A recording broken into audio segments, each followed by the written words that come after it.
Hello and welcome to Cinematography, and welcome once again to Cornoween.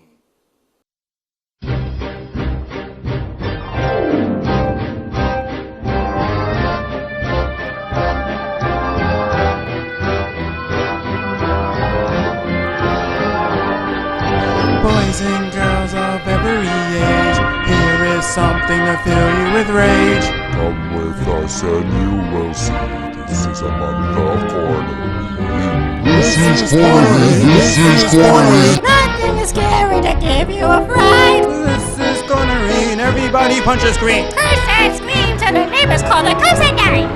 And not only is it Cornoween, but it's our 100th episode!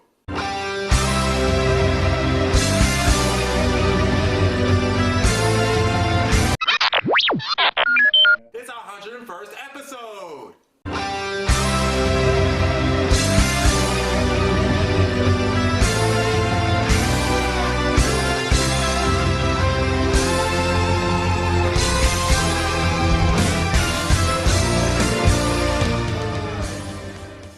I remember our first episode as if it was just yesterday. Beyonce and you getting ripped off. Now, for those of you who read my blog, you already know how this works. And for you new people, you're in for a treat. Soups, you might want to consider getting a television set to watch the news, you know, in case there's an emergency.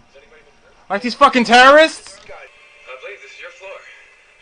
Oh, thank God. How'd I get myself into this?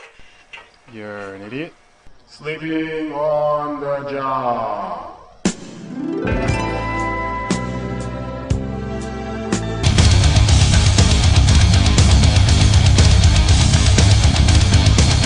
Because Superman's in love with Lois, he decides to become human by entering the gates of hell. Got your dumb ass. Next time, run, bitch! Seeing that Superman actually cares about the people, General Zod's not... Yeah. Let's not remind ourselves of that again. Anyway, Children of the Corn 5. All bets are off!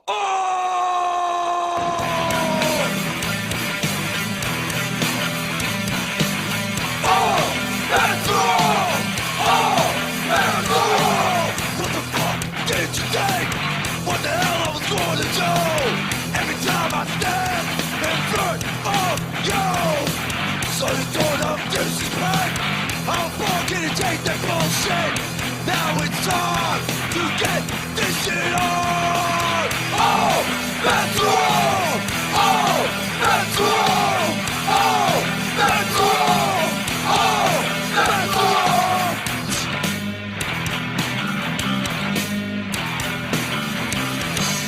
All bets are off!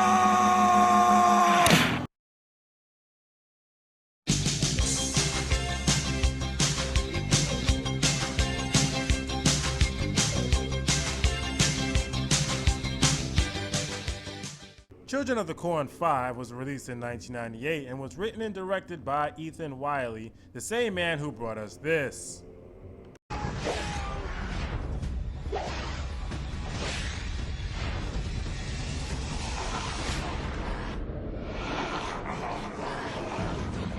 Blackwater Valley Exorcist. And this.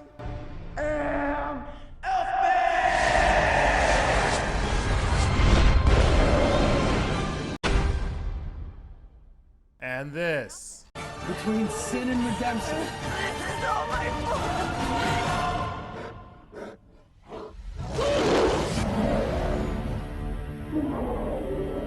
And wait, he wrote House?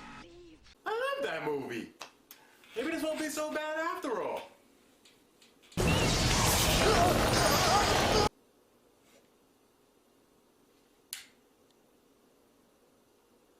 You didn't miss anything. This movie just starts out with Orton Redenbacher's grandson hanging out in the cornfield. You see, Billy? This is what happens when you sneak out past your bedtime. This explains why his popcorn is so good. Each kernel is possessed by a demon. For the lightest, fluffiest popcorn, there's only one. Orville Redenbacher. Cut to a farmhouse 1 year later where Uncle Owen and Aunt Beru are just sitting around shooting the shit. Found another one today. Young heifer. Where? Out at the whorehouse. Where do you think? For those who are not familiar with farm terminology, he's actually talking about a pregnant cow, which he found dead by the property line. I think it's them kids over at Luke's place. Now, why would they do something like that? Because you wouldn't let them go into town to look at some power converters. The farmer hears something outside and goes to check it out, where he's promptly introduced to the force.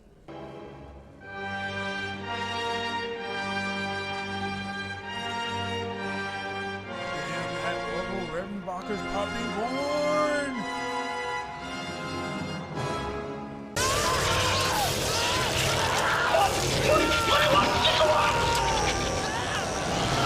You like your meat extra crispy? No, not really. So you're saying you don't like my cooking?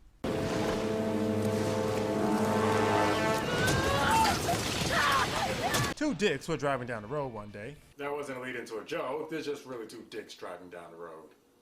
They're off to fill the wishes of a dead friend, which is to dump his ashes somewhere that is never explained or reached.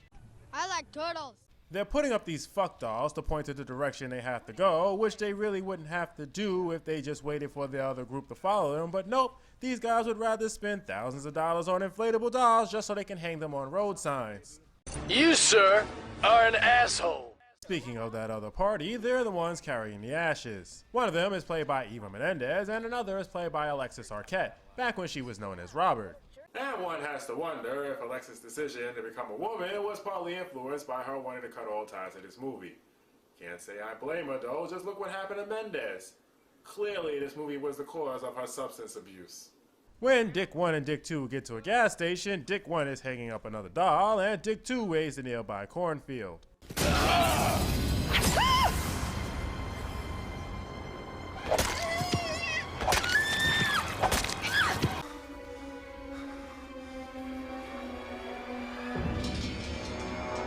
Jerry!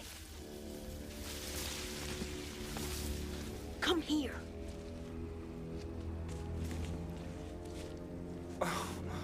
What have you done? I agree. How's anybody supposed to eat that now? She's been lying there a hell of a lot longer than 3 seconds. Dick 1 sees him standing over the body and makes a run for it.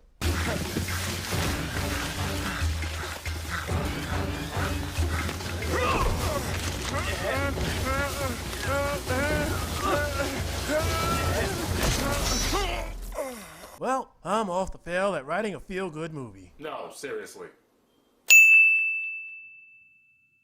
Sometime later... You took a wrong turn, man. You saw the doll was pointed this way. Well, you know what? You just should have stayed on the highway. Yeah? You got a problem at driving? No, but I do have a problem with your piss-poor line delivery.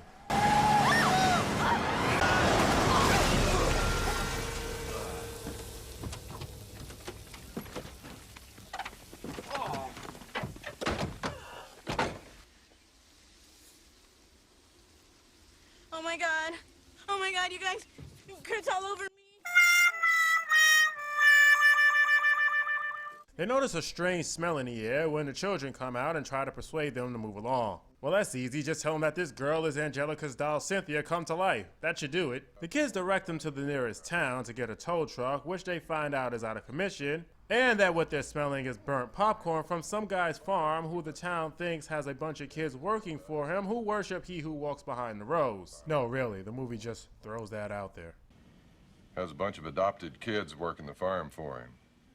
They're all religious fanatics. They worship some fellow they call he who walks beyond the clouds or something like that. Wait a minute. You mean he who walks behind the rows? Yeah, that's it. This leads to not Eva Menendez freaking out and them running into the sheriff, played by... Oh, Jesus. Red Williams, why? Did you really need the money that bad? You was in the very first Super Bowl, for fuck's sakes. Shit happens. He points him in the direction of the nearest bus, which leaves only twice a day. Ah! You guys, I'm in heels! In In case you didn't realize it yet, Eva Mendes' deal is she's a blonde even though she's not blonde. I guess they were afraid of offending blondes. Good thing I'm not.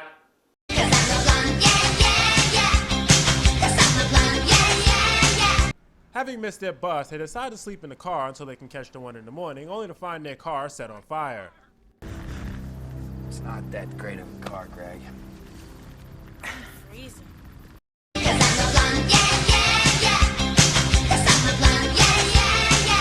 I think I saw a house down the road. Maybe there's a phone we can use. Yes, because the house nearest to your car that someone set on fire is much safer than going back to town, which is far, far away. When they get there, they find the place abandoned. Hello? Anybody home?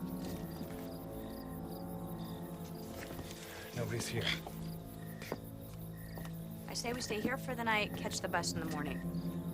You're always this stupid? Or did you take lessons? I took lessons. While they're eating, not Eva Mendes tells everyone that their friend didn't die in a bungee jumping accident, but committed suicide. Maybe she was really desperate for dinner conversation. When we were packing up his apartment, I found a suicide note. You're lying. Kurt would never do that. I got rid of the note before anyone saw it. I thought I was helping Kier. I was trying to protect you.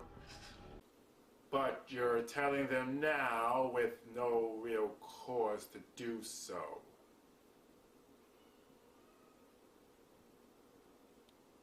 That's stupid! You're stupid! Stop being stupid!